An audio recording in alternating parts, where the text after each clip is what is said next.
Hey everybody, how's it going? I hope you guys are having a good one. Today I'm going to be talking about one of my all-time favorite games, Battlefield. So I have played Battlefield since I was a wee little lad, starting off with 1942 or something like that. Uh, my buddies and I would always play on Wake Island to defend the island from the enemy, and it was always so fun. And then I started playing Bad Company 2, all the other games, 3, 4, 5, 1. I didn't. The only Battlefield games I haven't played are. I'm trying to think of all of them, but I haven't played the mobile one. I haven't played the future one, like 2142. Um, and the last one we played, 2042, was a bit of a disappointment. I was not very pleased with that game, but it seems like Battlefield 6 is being pretty well received by the people who have play tested it. So here we have some news on when we would be able to expect Battlefield 6. So this is written by Jennifer Moss of Variety on May 6th at 1:05 p.m. Electronic Arts reveals new Battlefield game will launch by March of 2026 as it beats on latest earnings. I'm not going to read this whole article here because the most important information that I want to talk about is maybe like the first couple of paragraphs. But here it says EA revealed it will be releasing its next Battlefield game by March of 2026 when it reported its latest quarterly earnings results on Tuesday. Details of the new installment of Battlefield franchise are set to be revealed this summer, per EA CEO Andrew Wilson, who calls the title a pivotal step in delivering on our next generation of blockbuster entertainment. In addition to Battlefield, EA's other big release within the next year will be Skate, for all you Skate fans out there. So that is still in the works and in the announcements. And the reason why I'm saying that is because this announcement follows last week's news that EA canceled its upcoming Titanfall franchise video game and laid off more than 300 of its employees. So that's kind of the main news that I wanted to talk about. The rest is just kind of like the numbers and stuff, and I'm not good with numbers, so I'm not even going to look at it. But I am kind of okay with that. I want this game to be great. Every Battlefield game that launches seems to have some sort of like net code issue or some sort of issue at the beginning where it's kind of a bit unplayable, and you just want the game to be a presentable state when it comes out and just good, right? But the longer it's in the oven, the better for me. I think that if it does come out during March of 2026, that'd be fine with me. I was kind of expecting it to be released maybe around the holiday of this year, but I'm fine with that being the release date. Now, it's not official or anything like that. He is going to be announcing in the summer, it seems, of maybe a set date or something, but right now nothing's set in stone. It seems that's the mark that looks like they're the max they're willing to go or something like that. So the next article that I want to read, I saw this at work, and I thought this quote was really silly. And I want to talk about why, but let's go ahead and read this article. This is from GamesRadar.com, written by Jordan Gerblick. EA says, it hasn't always understood what Battlefield players want, but the response to the new entry has far exceeded our expectations after thousands of hours of playtest. More than 600,000 playtesters have signed up to play Battlefield 6. I was one of them, and there's about to be more. Hopefully, because I was not invited to play the game, unfortunately. So, here we go. Battlefield publisher EA admitted it hasn't always been perfectly in sync with fans of the FPS series, but feedback from playtesters on the next game in the series has apparently been encouraging. So that's a little interesting to me because the fans have always been vocal about what they liked and what they didn't like, and it's kind of weird to me because nobody asked for specialists, but they added them in 2024 or 2042. So I I think they were trying to do like their own thing, and they thought that, hey, it's Battlefield, people are going to play it and love it, and that wasn't the case. So now it's like, oh, no, of course we want to give the fans what they want, because I'm going to be honest, like I felt like Battlefield 24, it just wasn't a Battlefield game. It just, with all the specialists and stuff, it was weird playing as Falk, I think her name is, the medic lady, or McKay or somebody like that, and then seeing another one. It just kind of took the immersion out of it. And then like the specialist gadgets, I mean, they were okay, but there was no reason why they couldn't have a that gadget just being the main game with the foot soldiers. So it just kind of feels like they're lying here, because they read the forums, they watch the content that people make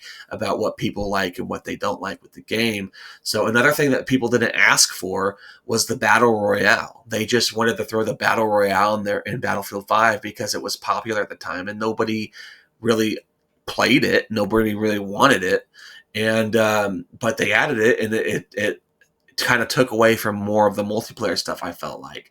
So I don't think that's true. I think that's kind of a story they're telling. But let's go ahead and continue. During EA's Q4 2025's earnings call, CEO Andrew Wilson explained why Battlefield Labs is the biggest playtesting initiative in the franchise history.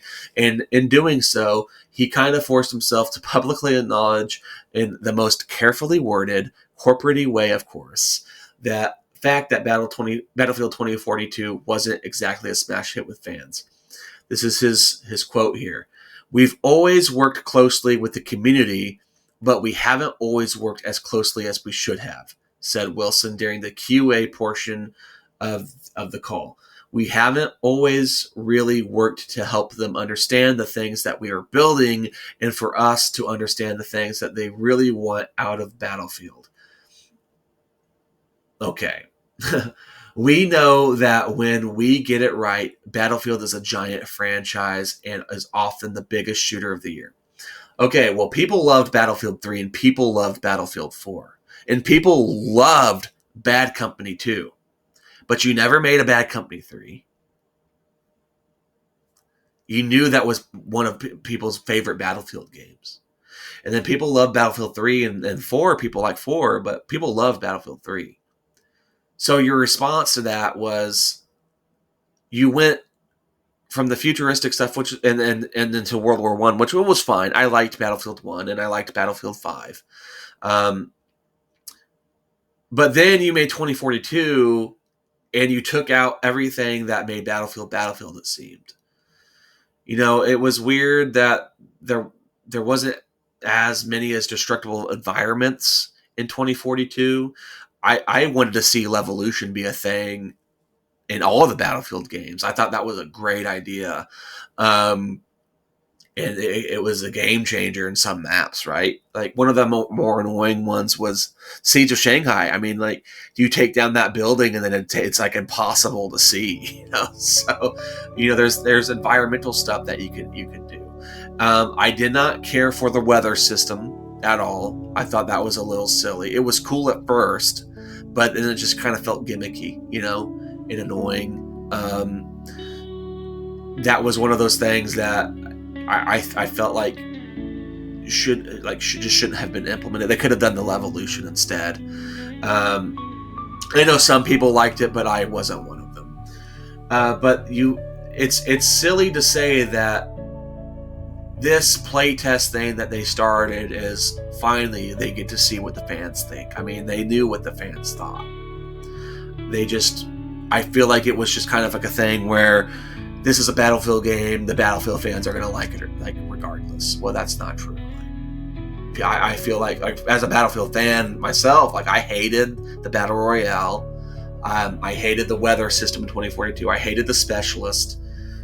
But that's what they wanted to add, and I don't really play Battlefield 2042 anymore. And it's a shame because I want to. I have it installed, but every time I start playing it, it's just like, I don't know, I just don't want to do it. EA's solution to feeling like it doesn't always fully understand the Battlefield community is a pragmatic one. Open the next game up to the series' biggest playtest ever and listen to the feedback. According to Wilson, who said during the scripted remarks that so far more than 600,000 playtesters across North America and Europe has signed up for labs, and players have completed thousands of hours of gameplay. The response has far exceeded expectations, Wilson said. Wilson said that because of this incredible global demand, EA is inviting more players from North America and Europe to join labs, and also opening up the program to Asia.